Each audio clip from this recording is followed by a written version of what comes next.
Business insiders said the Regional Comprehensive Economic Partnership Trade Pact and the Cambodia-China Free Trade Agreement have given a boost to the development of the fledgling e-commerce industry in Cambodia.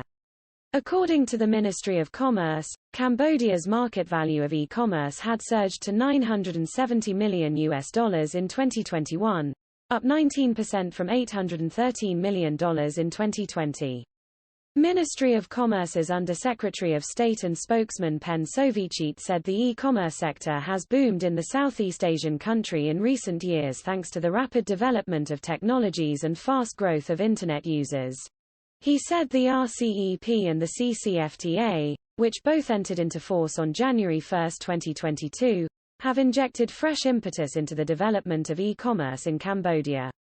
Jack Lee, Chief Executive Officer and co-founder of the online market SmileShop in Cambodia, said pandemic-related restrictions on outdoor movements are also one of the key reasons behind the growth of e-commerce in Cambodia.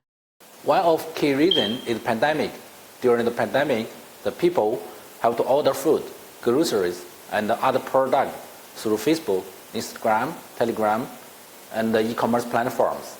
Free trade will benefit both countries to export products, especially then will benefit a lot of products of Cambodia to export to China. The investors have brought capital, knowledge, and products to Cambodia, he said, adding that Chinese people have also invested a lot in logistics, and the Cambodian government is trying its best to bring more and more Cambodian products to the Chinese market.